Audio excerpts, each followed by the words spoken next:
to you, to the person who's feeling like there's no hope, that you can't see a way out of your current situation or circumstance. I want to say first that I'm sorry that you're going through whatever trial it is that you're going through right now. It's not fair and you don't deserve it. But there is hope on the other side of this trial. I want you to think about those feelings, those times where you felt happiness, where you felt joy, where you experienced love in a way that you never thought you'd be able to experience. And I want you to hold on to those moments and think about your future and think about having those moments of love and joy and laughter and peace again.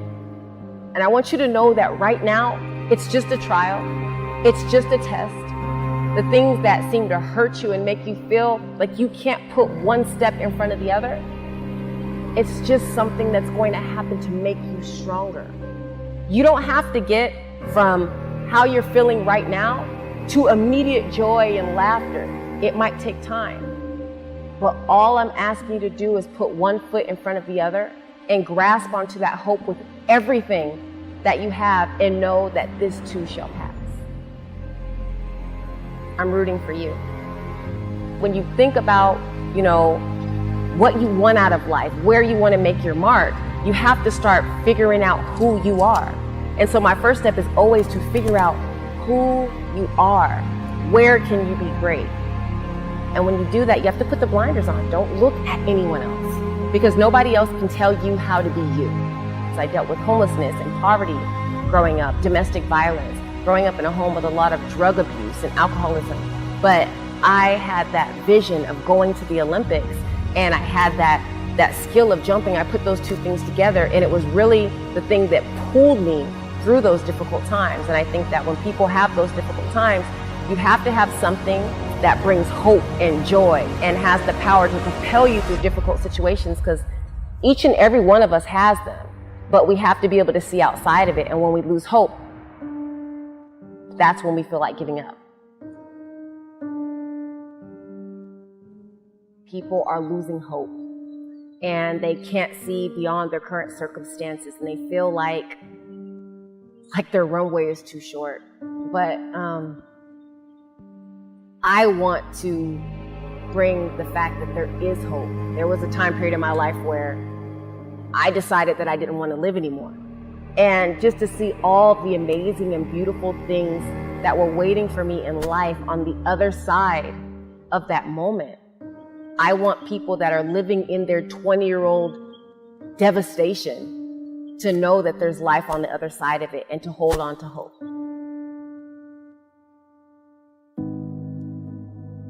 The final 3 Olympics, every time you competed, you had just had a baby. What was that like? I mean, it blows my mind to even think about it. I love what that journey in life looks like and what it takes, but I can only imagine what it takes as an athlete. Can you walk us into what it was like for your body preparing after just giving birth?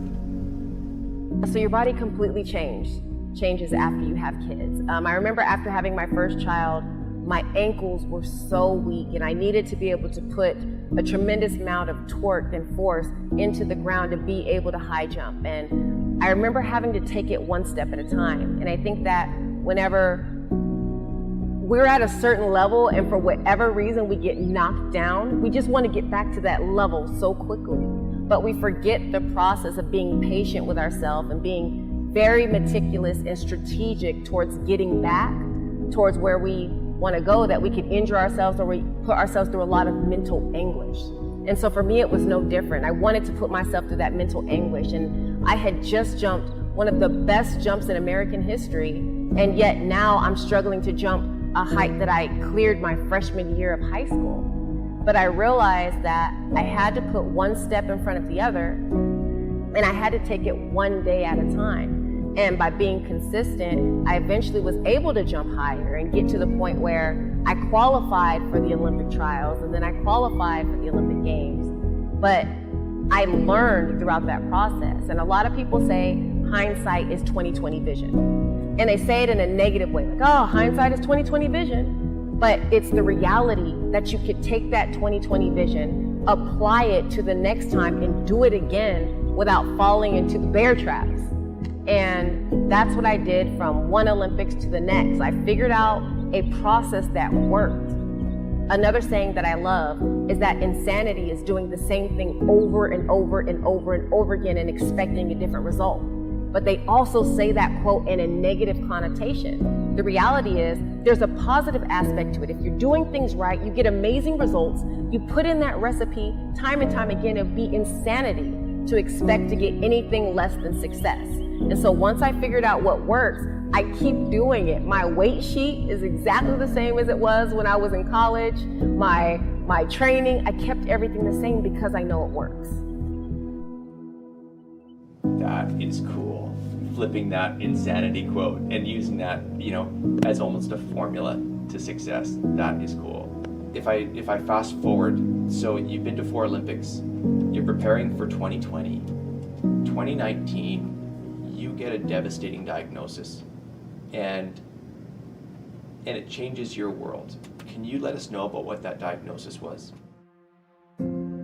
Yes, so in 2018, I found an itsy bitsy tiny rice-sized lump from doing a self-breast exam. And the reason why I even decided to do self-breast exams, I was only 34 at the time, was because another athlete shared her story and her journey with breast cancer. So I really wanted to be proactive. Unfortunately, when I went to the doctor, I was dismissed and I was told not to come back for 6 years and that what I was experiencing was a swollen lymph node. Well, the doctor was completely wrong.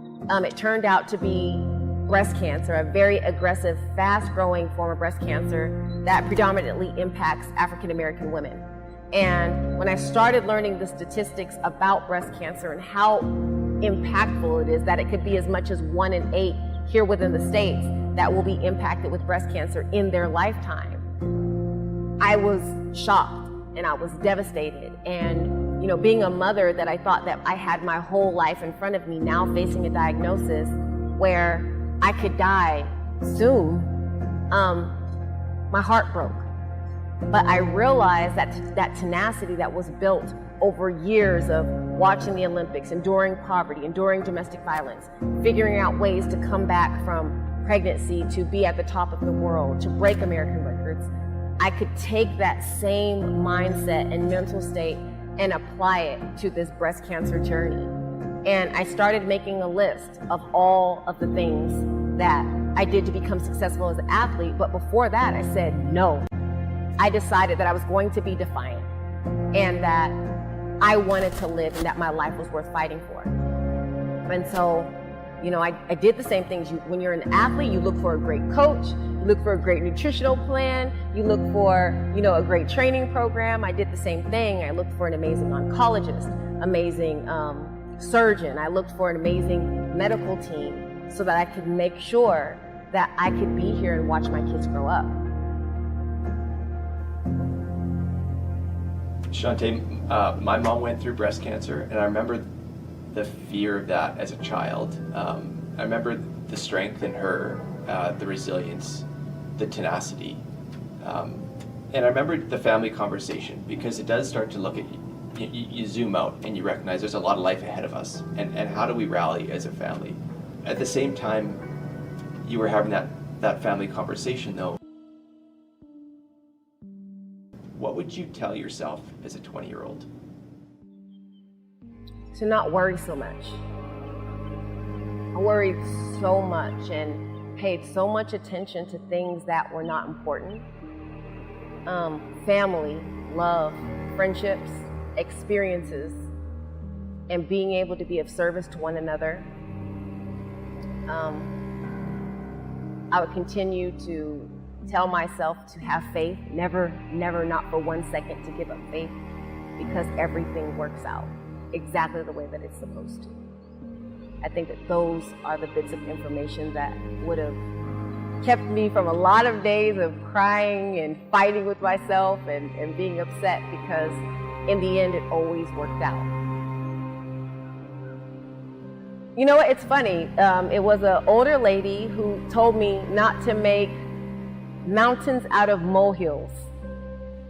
And I think sometimes we have this situation right in front of us and it seems so big And we feel it's just a huge stumbling block of us being who we want to be or being a contributor to society as a whole. And I think that if we stop making small, minute issues into monumentous mountains in our life, we will live a more fulfilled, more happy life. Excuses are the patches that we sew on the garment of failure. You talked a lot about kind of hidden strengths, things that people can't see, work ethic, discipline. Where do you think that switch went for you to say, I'm not gonna perpetuate the cycle, I'm gonna break the cycle? What was that skill within you to see that, recognize it, and actually be able to do it? It's funny, I think when I was young, I had a strong sense of mind, body, and spirit. And I realized that nobody could influence my thoughts in my own mind. And I have this thing that says, you grow the seeds and kill the weeds. And so the things that brought me joy or brought me peace or brought me a sense of normalcy that sparked hope inside of me, I would fuel those things with the things that I said, the books that I read, the movies that I watched. I would really find ways to fuel those. But then when there was that negativity where people would say, you know, do you know the odds of making it to the Olympics? Do you know the odds of this and the odds of that? I would immediately take that information that I had and refute that in my own mind. And, you know, faith was a huge part of my upbringing, you know, just being able to go to church with my grandmother and feel like there's something bigger than myself that would help lead and guide me out of some turbulent situations. I realized that all three of those areas of my life had to be good in order for me to be good. And I think that, you know, with everything that we've went through with the COVID-19 pandemic, it's shined a huge light on the people that are living in households of domestic violence and abuse. It's made it inherently clear that there is a huge gap in the wealth distribution amongst people and that some people are falling behind. And I think that it takes education and learning how to strengthen yourself, mind, body, and spirit to be able to weather these turbulent times. And so I think that's why I feel like it's important for me to share my story, because some people don't automatically have that hope or have that know-how. And being an athlete, coming through my own turbulent situations, I feel like I have like 20, 30 years of experience in this realm that could really help people. And I feel like it's my duty to do so.